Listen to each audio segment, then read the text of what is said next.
Hey guys, so for this video I surveyed players in the Fire King Discord and Facebook duelist groups just to gather their thoughts in terms of the key strengths and weaknesses of the deck and much more. So I've been doing this kind of video for other meta related strategies as well. Admittedly, I haven't done this kind of video in a couple of months, but I am starting it back up again just because we do have several interesting strategies to cover post Phantom Nightmare. So definitely a big thanks to the 21 players that responded and did this survey. Of course, ideally we would have wanted a bigger turnout, but really appreciate the responses nonetheless. Hopefully we can get back into the swing of things and get a lot more responses for future surveys. And before we continue, definitely a big thanks to my sponsors as always. Definitely go check out those discount codes. Phantom Nightmare singles should be restocked on both Card Brawlers and Tier 0 games, and you can use code Akuna5 for 5% off. Now let's just get started with how the pilots rated the difficulty of piloting this deck, and it actually averaged around 7.1, ranging from 3 to 9, so pretty decent, not overly difficult, at least among the players that responded in this survey. In terms of how they would rate the consistency of the deck, they put it at 8.6. To be honest with you, I actually thought this would be much higher, just because of all the one card combos that are out there with this deck. I think it is still nonetheless insanely consistent, and I'm sure as the format evolves, people will really get to find out how strong this deck is. Now in terms of what tier the pilots would categorize this deck in, honestly I probably should have thrown in tier 0 as an option at this point, just because of this deck in particular, of how strong it is. But nonetheless, of course, everyone is saying tier 1 of course at the very least, certainly nothing lower than that. Now in terms of the key strengths of this deck, there's of course a lot. The first one being, a lot of players mentioned the consistency, but also, its ability to adapt with a lot of flexibility. It's very efficient with its resources, right? Just one card can lead to multiple interruptions, and there's a variety of different ways to get to that. And of course that also fits in terms of the versatility as well. And there's just really crazy lines available for this deck. Large non-engine space is another really big strength about this deck. Around I think around 15 cards non-engine that you can fit in,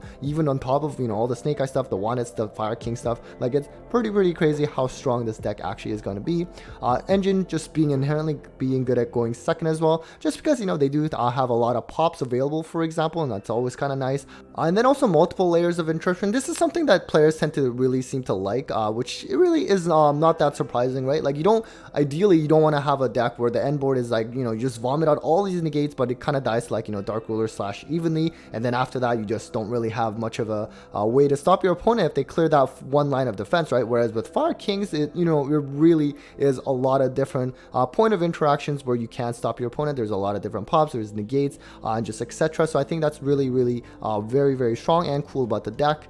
And then finally is the strong follow-up. And so not only does this deck have a lot of interruptions that it's stopping the opponent from playing, but on top of that, while it's doing that, it also gains a lot of resources back and just has insane follow-up game to be able to clap back the opponent even if they were to somehow break the turn 1 setup. So I think that's another key strength of this deck. Now in terms of how the pilots would rate the deck's ability to go first, it averaged to around 9.2, which is still very high compared to the different decks that I've surveyed so far. But I almost thought maybe they would even go even higher, but of course anything 9 plus that is pretty impressive. Now in terms of the deck's ability to go second, the pilots rated as an average of 7.8, which is still quite good, right? We already spoke about in engine way of inherently being able to break boards just because of its popping effects, for example, but also its ability to play a lot of non-engine cards. That also is accounting for the deck's ability to go second, right? Which is only fair, because if a deck can play a lot of hand traps, for example, that still gives a good chance of being able to still win while going second. And so this deck is really best of both worlds. Now in terms of the typical end board for this deck, of course it can lead to a lot of different interruptions, even with just one card in Snake Eye Ash. Now I actually highly encourage you to watch Pack's video on this combos. He'll just go through a lot of the different interactions available with this deck, so I'll link that down below. But basically, for example, the gist of it is you have something like Heat Soul that of course lead to multiple draws, which again, keep in mind, a lot of non-engine space, which means you could probably draw into some hand traps as well. You have IIP that can go into something like Appaloosa in Pack's example with 4 negates. Of course, if you have IP, you can always go into SP as well, and you have different ways of popping opponents' cards, whether it's Kieran, whether it's Promethean Princess, or the Whale. And then of course you have something like Arvada, which can serve as a monster negate, also pop cards. And on top of all of that, if your opponent special summons a monster, the continuous spell could possibly lead into the Xyz play to nuke the opponent's board as well. And these are all different kind of layers as well. And of course there's other interruptions that could even be available on top of this, not to mention they have a lot of follow-up in hand as well as potential hand traps as well. So now in terms of the hand traps that are most impactful against this deck, and you can kind of see this as maybe even a side decking guide against Fire Kings. And so we're going to start off with, of course, Shifter being voted by all the players. Of course, it is not very surprising because it does banish everything, and they do need their stuff to hit the grave, right, and come back. So Shifter is the only hand trap where the players really emphasize, it's like a turn ender and something that can just really win on its own. Whereas all the other hand traps that seemed a little bit iffy, Droll was I'm almost surprised it was high as it is voted here, because just at least purely from reading the survey comments, a lot of the players seemed like they really felt like the deck can play under Droll very, very well. Perhaps it's like hand dependent maybe.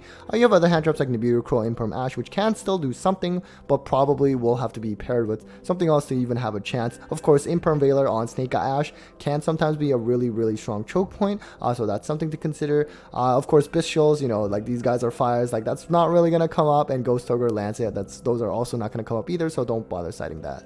In terms of the most impactful board breakers, really, there's only 2 cards that really come to mind, essentially, based on how the players voted.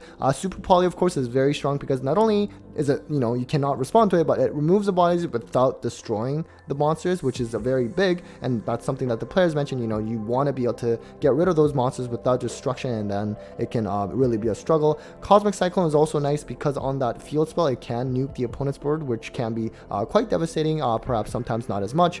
Evenly Match is weird. While it does not destroy, you are sacrificing your battle phase, and also not to mention any deck with SP, you can play around it pretty decently. And again, this deck has very strong follow-up game, and you're obviously not gonna kill your opponent that turn because you're sacrificing your battle phase, so they're gonna come back pretty hard. So I think that's why you see this drastic drop off after Super Poly and Cosmic Cyclone.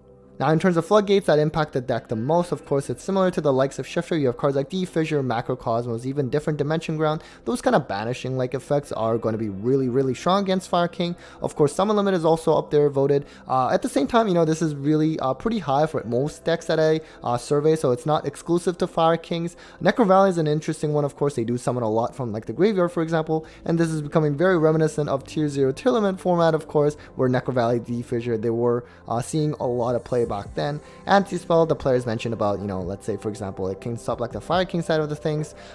In terms of a lot of the Floodgates, though, they did mention about, like that Kieran pop, which could probably get rid of that Floodgate if applicable. Of course, you have something like Gozen Match, which, of course, don't play that. There are fires. You have something like Dimensional Barrier, which, compared to a lot of the meta decks in the past, like this deck can really play pretty well under D-Barrier. And finally, in terms of the key weaknesses listed by the pilots, honestly, not that many at this point. For example, Graveyard Hate, macro-like effects like Dimensional Shifter, as we talked about, something like D-Fissure.